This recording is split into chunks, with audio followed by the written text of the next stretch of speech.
তোমাদের কারো বাসায় কি এখনো কুরবানির মাংস আছে? আমার তো মনে হয় না কারো বাসায় আছে।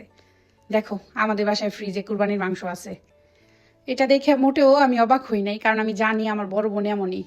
এরপরে হাজারবার মাংস কিনাই না হয়তো আল্লাহর রহমতে খাওয়া হয়েছে, কিন্তু এই যে কুরবানির মাংস, এটা আমার বোন রেখেই দিছে। এটা আজকে খাবে, না হয় কালকে খাবে, এরকম করতে করতে আর খাওয়াই হয় নাই। তো আজকে বাসায় থেকে যখন চলে আসবো, তখন তো আব্বা আমার জন্য আমি 2 দিনের খাবার রান্না করে রাইখে আসবো। তখন ফ্রিজ খুলে ডিপ খুলে দেখি যে কি আছে। পরে অনেক নিচে এই মাংস পেয়েছি আমি, এখানে 3 কিলো প্লাস হবে। তো আমি এটা অনেক সুন্দর করে গরম পানিতে ধুইছি। তারপরে সব ধরনের মশলা দিয়ে, হাতের সাহায্যে বেশি করে সরিষার তেল দিয়ে আর সব মশলার পরিমাণ বেশি দিয়ে, আস্তে আস্তে অনেকগুলা রসুন দিয়ে আর একদম নতুন পেঁয়াজ দিয়ে ম্যারিনেট করে নিচ্ছি। আমার ফুপি শাশুড়ি আমাকে বলেছিল, আমার যখন নতুন বিয়ে হয়েছে তখন যে কুরবানির মাংস কি করে রান্না করতে হয়, ওইটা আমি আমার ফুপি শাশুড়ির কাছ থেকে প্রথম জানছিলাম। যে সব মশলা দিয়ে মাখিয়ে অল্প একটু গরম পানি হাত ধুয়ে দিয়ে দিতে হয়, তারপরে ওই মাংস সেদ্ধ হয়ে যায়। অনেক সময় লাগে না, যেহেতু অনেক মাংস একসাথে রান্না করা হয়। তো সেই ফুপির কথাটা অনুযায়ী আমি এখন পর্যন্ত গরু মাংস ওইভাবেই রান্না করি, মানে কোরবানির গরুর মাংস।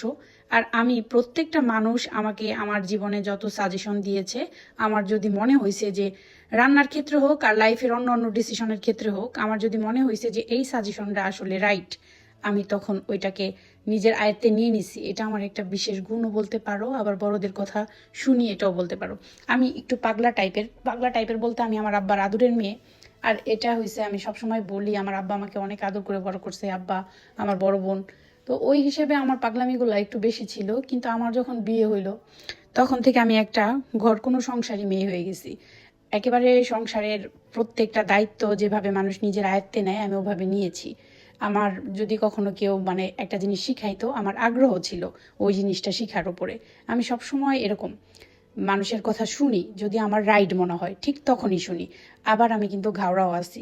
তো ফাইনালি রান্নাটা কমপ্লিট, আমি বক্সে করে রাখলাম। এখন এটা ঠান্ডা হইলে আমি নর্মাল ফ্রিজে রেখে দিব।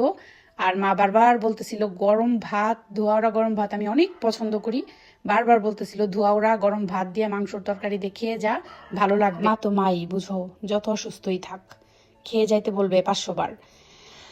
আমার মা 4 বছর ধরে অসুস্থ, প্যারালাইজড। আমি অনেকবার তোমাদের বলেছি, তাই আমি শ্বশুর বাড়িতে 4 দিন থাকলে এই বাসায় 2 দিন থাকি। তারপরে আবার 2 দিনের জন্য খাবার রান্না করে রেখে যাই। তারপরে আবার 2-3 দিন যা থাকে আমার বোনেরা খাবার রান্না করে পাঠায় দেয়। এরকমই চলতেছে লাইফ, আলহামদুলিল্লাহ।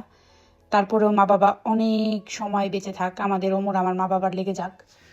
তো কে কে বাবার বাড়ি থেকে আমার মতো জীবনযাপন করতেছো, এমন কি কেউ আসো নাকি শুধু আমি?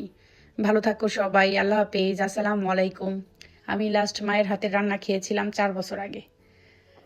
আমি জানি অনেকের মা নাই, কিন্তু আমার মা আসলে থেকেও নাইয়ের মতোই আছে। সবাই আমার মায়ের জন্য দোয়া করো যেন আমার মা তাড়াতাড়ি সুস্থ হয়ে যায়, বাকি জীবন যেন একটু সুস্থতার সাথে কাটাইতে পারে।